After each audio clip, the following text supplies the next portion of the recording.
Channel वक्त की आवाज़ को सब्सक्राइब करें और बेल आइकॉन दबाएं। Good afternoon. మన 22వ తారీఖు నుంచి భారతదేశంలో జీఎస్టీ ప్రధానమంత్రి మోదీ గారు తీసేస్తానని చెప్పడం జరిగింది.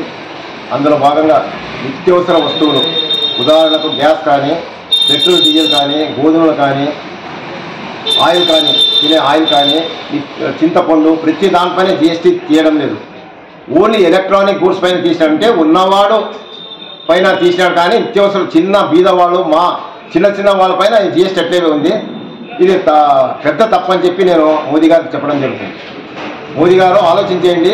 భారతదేశంలో 142 కోట్ల జనాభాలో దాదాపు 100 కోట్ల జనాభా చాలా బీద రకంలో ఉన్నారు. అలాంటి పరిస్థితి, అలాంటి పైన జీఎస్టీ తీస్తే బాగుంటుందని చెప్పి మా అభిప్రాయం చెప్తున్నాను మీకు.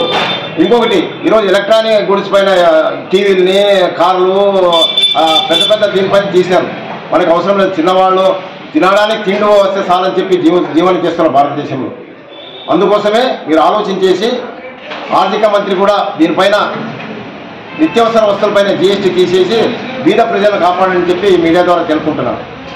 అలాగే ఇది ఆదోని నియోజకవర్గం, అంటే ఆంధ్రప్రదేశ్లో కర్నూలు జిల్లాలో ఆదోని నియోజకవర్గంలో సివిల్ సప్లై 2 నెలల కింద ఇలాగే రోజు లారీలు దొరికేవి. సబ్ కలెక్టర్ గారికి మెమోరాండం ఇవ్వడం కొద్ది కంట్రోల్ అయ్యింది. మళ్ళీ నిన్నటి దినం సిరుగుపలో మన ఆదోని రైస్ దొరకడం జరిగింది రోడ్డు. మరి ఎక్కడ పోతాయి ఇవన్నీ?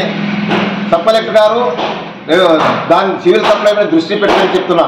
ఎందుకంటే మీరు కొత్తగా అంటే కూడా మీరు చిన్నవాళ్ళు మంచి స్ట్రాంగ్గా ఉన్నారు. దీనిపై సివిల్ సప్లై పైన మీరు యాక్షన్ తీసుకోవాలి.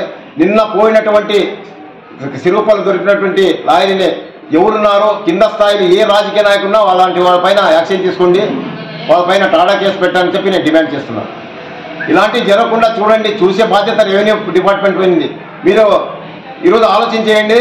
గోడౌన్లో ఉన్నటువంటి సరుకులు ఎక్కడ పోతుందో తెలియడం లేదు ప్రజలు. ఇప్పటికైనా కళ్ళు తెరిచి సివిల్ సప్లై వేర్ హౌస్ పైన కళ్ళు తెరవండి. అక్కడ స్టాక్స్ పాయింట్ గురించి మాట్లాడాలని చెప్పి మన సబ్ కలెక్టర్ గారికి నేను రిక్వెస్ట్ చేసుకుంటున్నాను. నా పేరు దేవిశెట్టి ప్రకాష్, ఎక్స్-ఏపీఎంసీ చైర్మన్ ఆదోని. అందరికీ నమస్కారం. మన భారత ప్రధాని మంత్రి నరేంద్ర మోడీ గారు ఈ నెల 22వ తేదీన నిత్యావసర వస్తువులు మరియు ఎలక్ట్రానిక్ వస్తువుల మీద 375 వస్తువుల మీద జీఎస్టీని తగ్గించడం జరిగింది. 28 నుంచి 18 నుంచి 5%, కొన్నిటికి జీరోగా చేసినారు. ఇది గత 8 సంవత్సరాల నుంచి ఈ జీఎస్టీ మీద భారతదేశంలో 55 లక్షల కోట్ల ఆదాయం పొందినారు. ఇప్పుడు తక్కువ చేసిన విలువ ఎంత అంటే 2,50,000 కోట్లు మాత్రమే. దీన్ని ఈ పెరుగుదల, ఈ కార్లు, ద్విచక్ర వాహనాలు, ఏసీలు, తర్వాత వాషింగ్ మిషన్లు,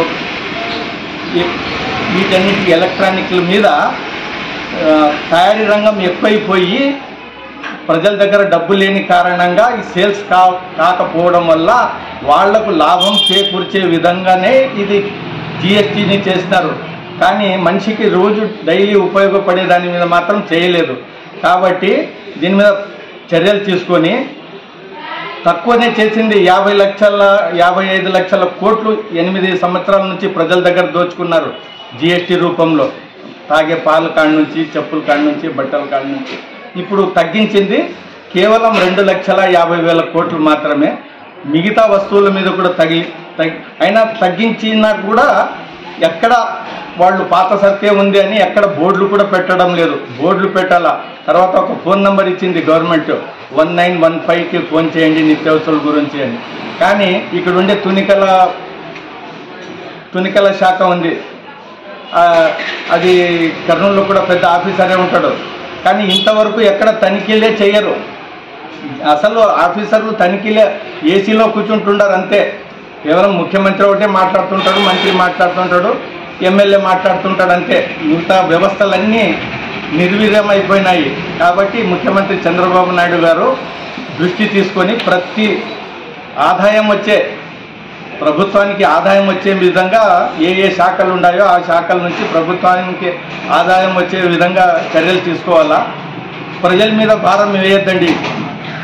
సంవత్సరానికి 2 సంవత్సరాలకు ఒకసారి ఇంటి పన్ను, కొళాయి పన్ను, రిజిస్ట్రేషన్ పన్ను, కరెంటు పన్ను అంటారు. తర్వాత మళ్ళీ మోటార్ వెహికల్ పన్ను అంటారు.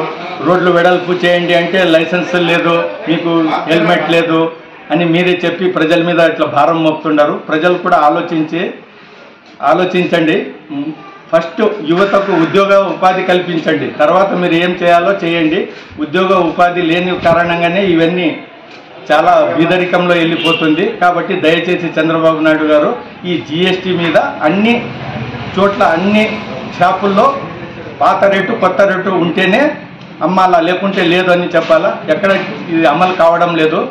దయచేసి విజిలెన్స్ వాళ్ళని పెట్టి వాళ్ళ మీద క్రిమినల్ కేసు చేసే విధంగా చర్యలు తీసుకోవాలని నేను కోరుతున్నాను. నా పేరు నసీరుద్దీన్ పటేల్, కర్నూలు జిల్లా ఆదోని.